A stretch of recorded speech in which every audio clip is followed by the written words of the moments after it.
اب انا کا مطلب کیا ہوتا ہے؟ میں ہوتا ہے، یہ تو پڑھ چکے ہیں۔ اب اگر ہمیں کہیں میری لکھنا ہو یا میرا لکھنا ہو یا میرے لکھنا ہو تو اس کے لیے ہم کیا لگاتے ہیں؟ جیسے میری کتاب ہے تو کتاب لکھ کے پلس یا، تو کیا بن جائے گا؟ کتابی۔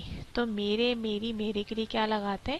یا لگاتے ہیں۔ نحنو جو استعمال ہوتا ہے وہ کامن ہے دو لوگوں کے لیے بھی، اور زیادہ لوگوں، دو سے زیادہ ہو تو ان سب کے لیے بھی نحنو کیا ہوتا ہے؟ استعمال ہوتا ہے۔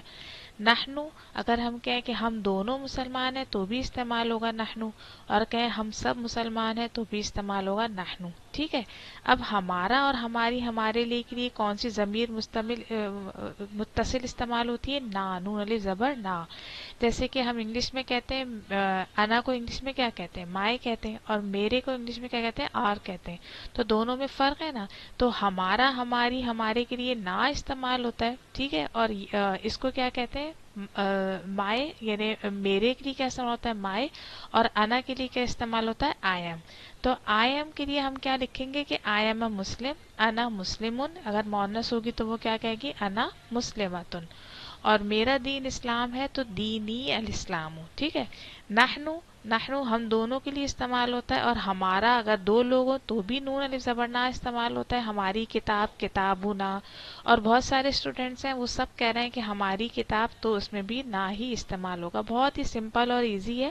اچھا، اس میں سب سے آسان اور سمپل بات کیا ہوتی ہے کہ انا جو ہے اس میں ہم کہیں مذکر مؤنث کا کوئی فرق نہیں ہوتا۔ ہم کیا کرتے ہیں؟ انا اگر کوئی مذکر پرسن کہے گا کہ میں مسلمان ہوں تو وہ بھی انا کہے گا، اور مؤنث ہوگا تو وہ بھی کیا کہے گا؟ انا ہی کہے گا۔ اسی طرح یہاں یا میں بھی وہ جو مذکر ہوگا وہ بھی یہ کہے گا میری کتاب، کتابی ہی کہے گا، اور اگر مؤنث ہوگی کوئی بچی تو وہ بھی کیا کہے گی؟ میری کتاب، کتابی ہی کہے گی۔ نحنو میں بھی کیا ہوگا؟ مذکر کہے گا تو بھی نحنو کہیں گے، مؤنث کہے گا تو بھی نحنو کہیں گے۔ اور نحنو جمع کے لیے بھی ہم مذکر اور مؤنث دونوں میں ایک ہی استعمال ہوتا ہے۔ بہت ہی سمپل اور آسان ہوتا ہے یہ۔ اس کی ایگزامپلس ہم ساتھ کر لیتے ہیں یہاں پہ۔ میں مسلمان ہوں، انا مسلم، یہ تو آسان ہے، ٹھیک ہے۔ اور اگر یہی کی چیز کسی مؤنث نے کہی ہوتی تو انا تو ایسے ہی رہتا، بس یہاں پہ کیا ہو جاتا؟ مسلمتن ہو جاتا۔ اس کو میں لکھ دیتی ہوں یہاں پہ، مسلم بھی کہہ سکتے ہیں، اور اگر مؤنث کہہ رہے ہیں تو مسلمتن۔ لیکن میرا رب، ٹھیک ہے، میرا رب، رب کے ساتھ ہم کیا لگا دیں گے؟ میرا کے لیے، مائے کے لیے یا لگا دیں گے، ربی اللہ۔ ہم دونوں مسلمان ہیں، ہم دونوں کے لیے کیا لگا؟ نحنو مسلمانی۔ اور اگر یہی چیز کوئی مؤنث کہیں گی تو کیا کہہ دیں گے؟ نحنو تو ویسے ہی رہے گا، مسلمہ تانی، ٹھیک ہے، تا لگ جاتا ہے، یہ ہم پڑھ چکے ہیں مثنیٰ میں۔ ہمارا رب، اب ہمارے کے لیے کیا لگتا ہے؟ نون الف زبر نا۔ رب کے لفظ کے ساتھ ہم نون الف زبر نا جوڑ دیں گے تو یہ ہمارا بن جائے گا۔ رب کے لفظ کے ساتھ ہم یا جوڑ دیں گے تو یہ میرا بن جائے گا۔ اب نا جو ہے نا وہ دو لوگوں کے لیے بھی استعمال ہوتا ہے، اور نا جو ہے وہ بہت سارے لوگوں کے لیے بھی استعمال ہوتا ہے۔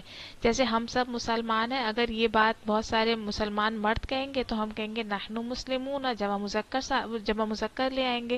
اور ہمارا رب، تو اس کے لیے ہم نا ہی لائیں گے۔ نحنو مسلماتن، بہت ساری مسلم خواتین ہیں تو ہم الف تا لگا کے اس کو مؤنث بنا دیں گے، لیکن نحنو چینج نہیں ہوگا۔ اسی طرح نا بھی یہی رہے گا۔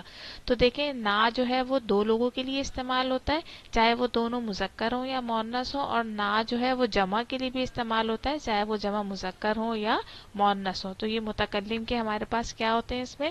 ایک ہوتا ہے یا جو کہ میرا کے لیے استعمال ہوتا ہے، اور ایک ہوتا ہے نا جو کہ دو کے لیے بھی استعمال ہوتا ہے، اور یہی نا جو ہے وہ جمع کے لیے بھی استعمال ہوتا ہے۔